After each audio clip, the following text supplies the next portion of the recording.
Welcome to another episode of Earth is a Home with Dr. Thomas Blaine. Record heat, a new normal? That's going to be today's topic, so stay tuned.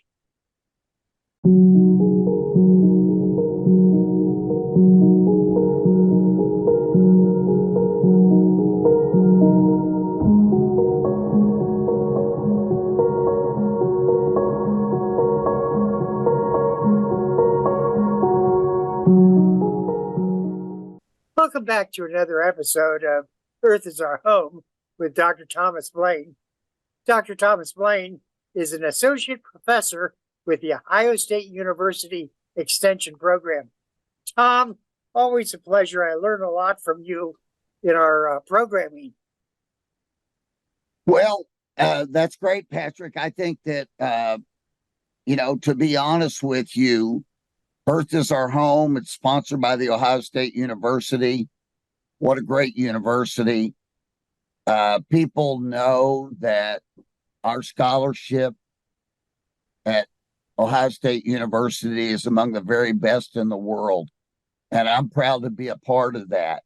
And right now, especially, we've heard so much nonsense from the media, from government officials, from just people that talking in public about global warming and global climate change, that a lot of people, I would be confused also if I didn't do this for a living. My job is to unconfuse viewers, if I can say it that way. And that's what Earth is Our Home is all about, telling the story of global climate change the way it really is. There's good news, there's bad news. I don't sugarcoat any of it. I tell it straight out. And that's where we're standing right now. So I'm calling this one Global Climate Change, Record Heat, the New Normal. Starting last summer, in the summer of 2022, we were well down below the trend on warming. I kept saying, as other people were arguing that, hey, we're not even up to trend on global warming. Maybe it's stopped. And I was pointing out, no, it hasn't stopped. What's keeping global temperatures down was La Nina. And we had a 3-part series called Nina Rules the Roost. And I told folks on that 3-part series, and you can watch it, go down. Patrick's going to put the 3-part series below this. Video today. You can go down and watch summer of 22, those 3. When we were below the trend, I said the temperatures would skyrocket really fast because we had been in La Nina for so long that it held the temperatures down. There was a lot of warm water underneath the surface of the equatorial Pacific. And once that came to the surface in El Nino, look out. And now that has all happened. So to show you how extreme this is, what I've got up here right now is what I gave last month. This is not the current temperature. The one out on the right, we tied a record last month at 0.7 of a degree Celsius above the baseline. And so I'm reviewing that with you. Look how rapidly since January of 2023, when we're actually below the baseline, we skyrocketed. That's because the La Nina ended. We were getting reports in January, February, March that the La Nina ended. We kept waiting. We didn't officially go into El Nino until September. So it made all this huge increase in 2023 the fastest increasing year on record for temperature. We did all that just coming out of La Nina, not even going into an El Nino. And I said, okay, what happens when you go off the chart? Because I told you we were going to go off the chart. We were up to that 0.7. Chart only went to 0.9. You know, because a lot of people still weren't taking me seriously as I was giving these warnings of a record high temperature. A lot of people weren't taking it seriously. And so I have to say today, what do you do when the current temperature data no longer fits on the chart you've been using for years? That's how fast it went up and how high it went. Well, one thing you do is make a new chart, right? Another thing you might want to do is take some action to rein in the trend on global warming that's causing this. We've repeated this many times, but nobody seems interested in doing that. We have these meetings like Glasgow, Paris, Rio de Janeiro, all these places where we have national leaders get together and sign documents and do all those kinds of things, get their pictures taken. But if you don't reduce the amount of CO2 in the atmosphere, none of that's going to matter. Anyway, here's the latest data, Patrick. You ready? And there it is. And look what happened. And see how they made a new chart?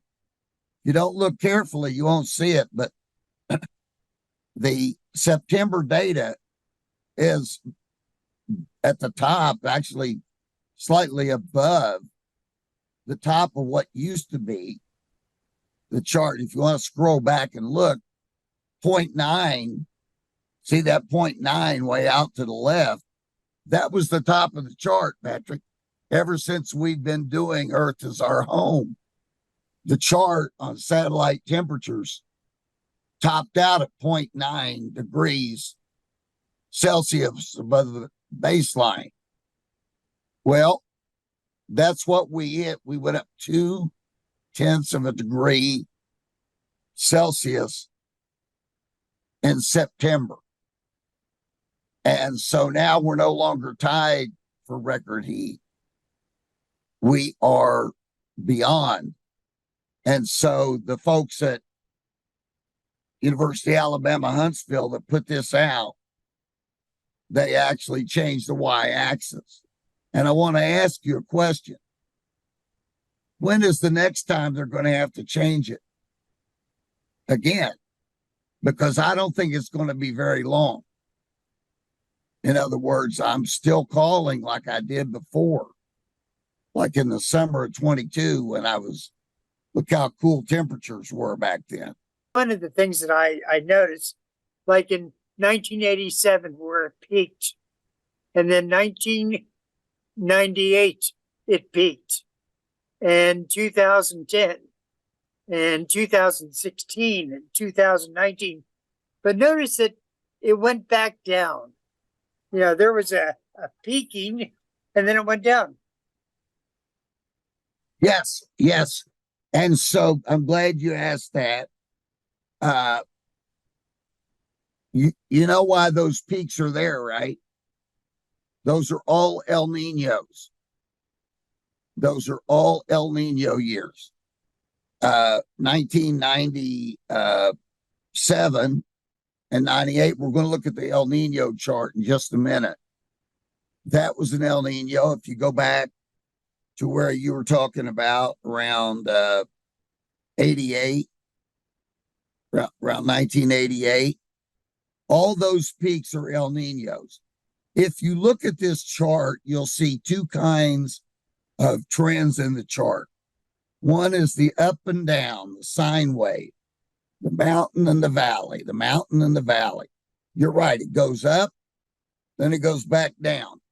That is natural change. You know how people say, hey, global warming is caused by natural factors. Global cooling is caused by natural factors.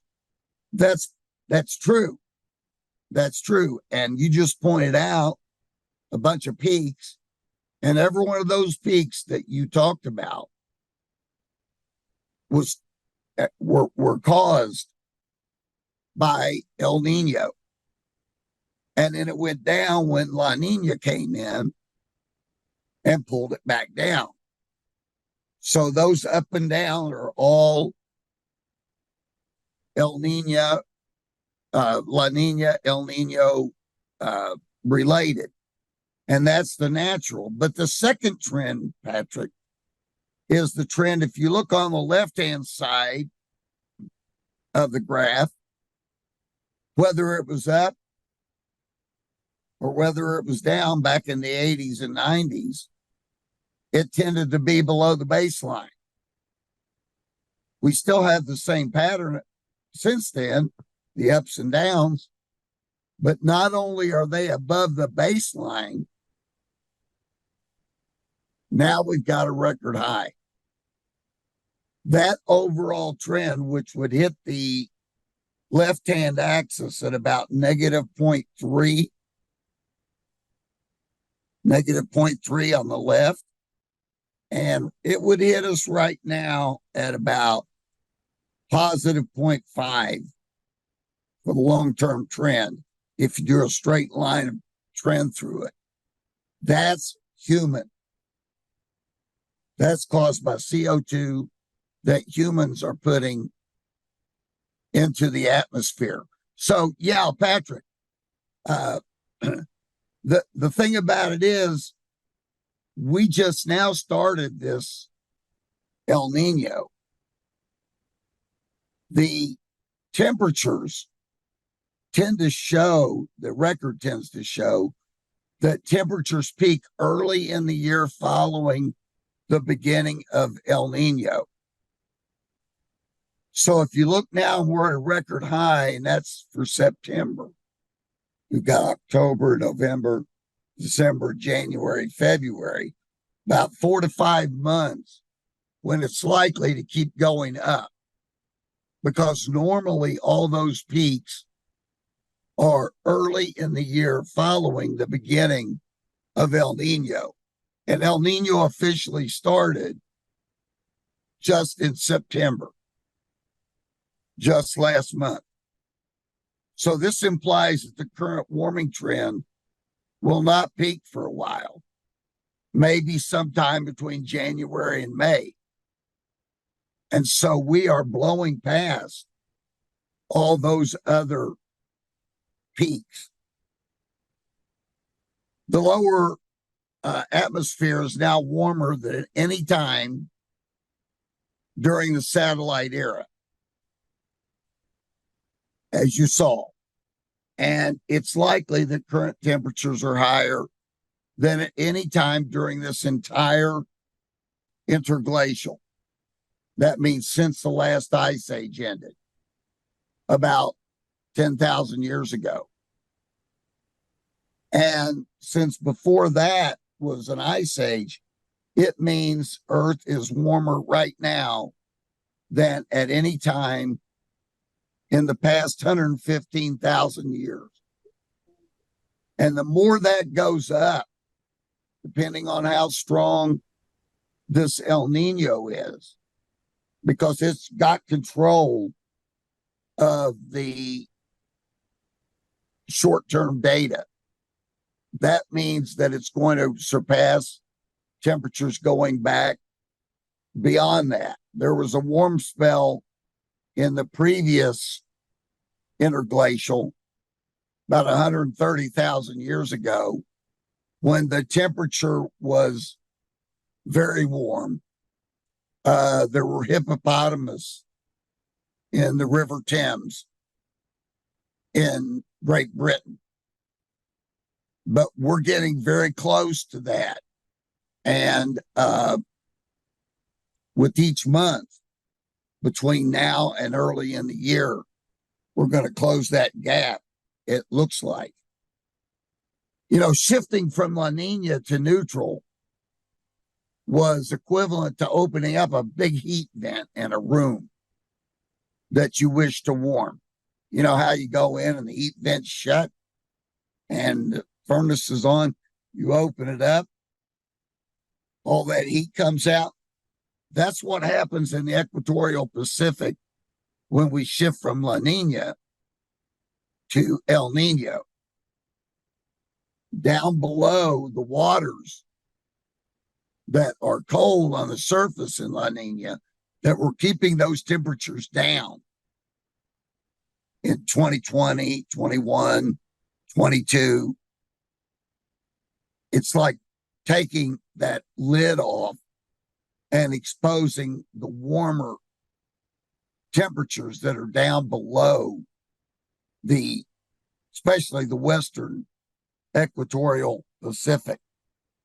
So now the question is, how high will the temperatures go?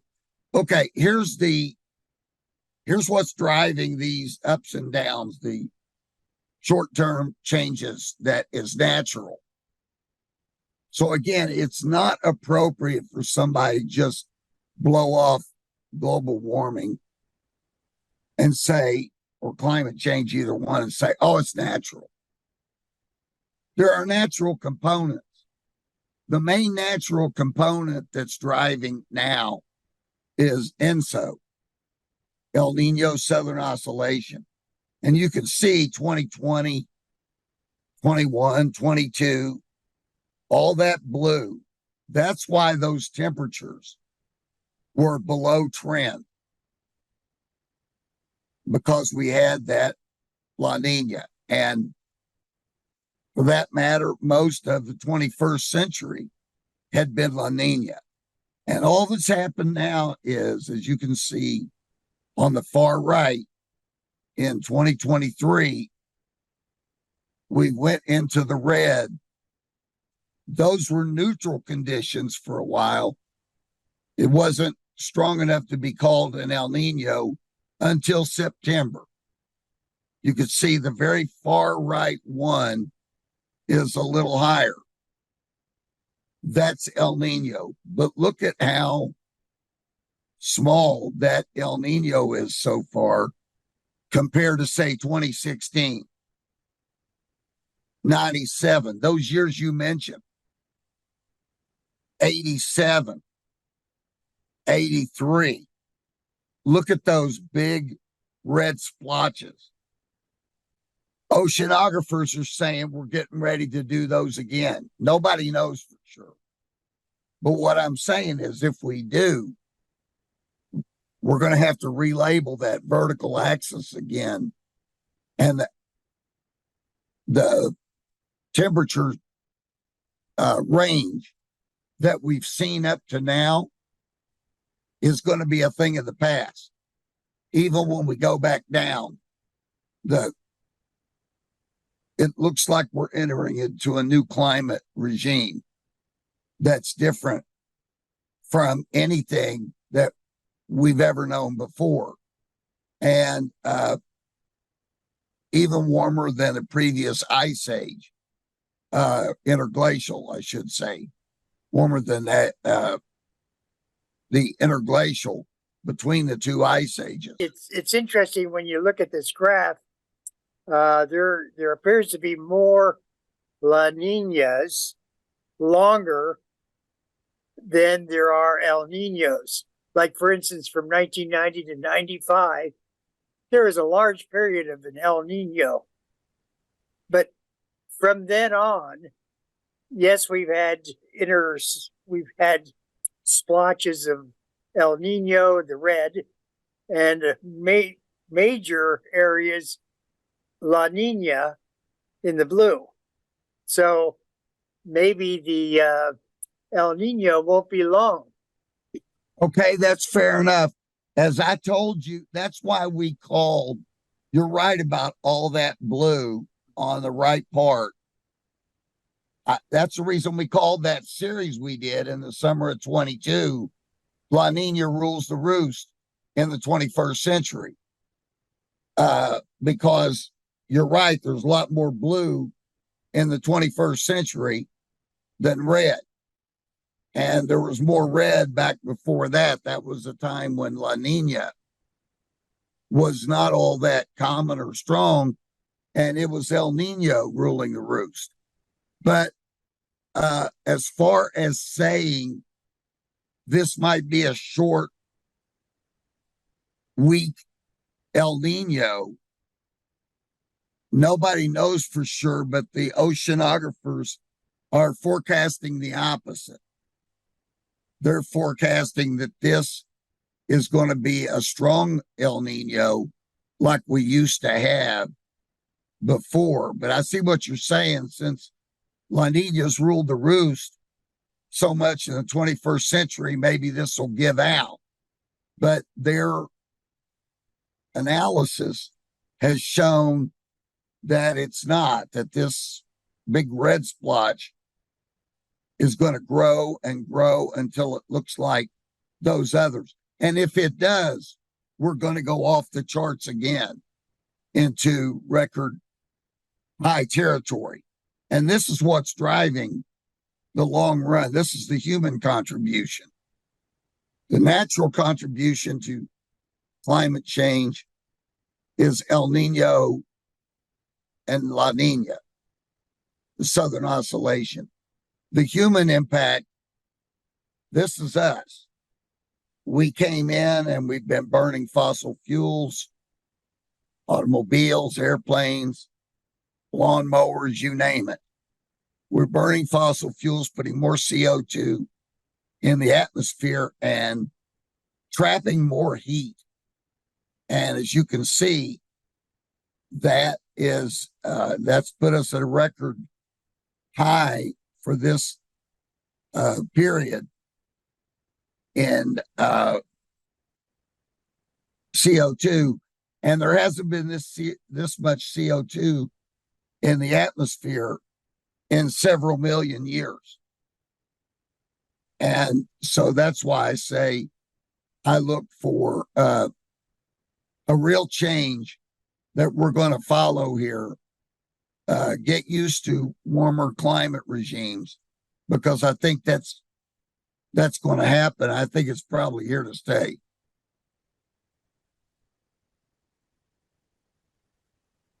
Here's my suggested reading, and here's my contact information. If folks would like to get in touch with me, please do. Dom, you've always been interested in education, and oftentimes we think of education as being in a classroom during set hours, but you have also an approach as an extension educator, the willingness to sit down with adults, conferences, organizations, and share information that might be helpful in their understanding. Is this correct? That is correct. And I'm willing to address any aspect of climate change with any clientele group out there. If you've got, if you're an extension educator in a county and you've got clientele that want to learn a lot about this, I'll come to your county. And if you want to focus on certain aspects of climate change, I'll do that. Or if you want to do a Zoom with your county, I'll do that too. If you have some other group, a civic group, a church group, any group, I will be very happy to come and give this presentation, any aspect of the presentation, history of Earth's climate, uh, you know, how these changes have taken place, what the current trends are like. I will do all that with you. I look forward to it. I've given a lot of presentations throughout the world. I've given presentations in the former Soviet Union and in South America. I've given presentations to the U.S. Navy underway at sea, coming back from surge deployments back in '07. And, you're right. My goal is to get this information out. I've got a lot more. Hope people will also go to my Earth is Our Home website and watch the previous episodes. We're talking with Dr. Thomas Blaine. He's an associate professor with the Ohio State University Extension Program. Tom, thank you. Thank you, Patrick.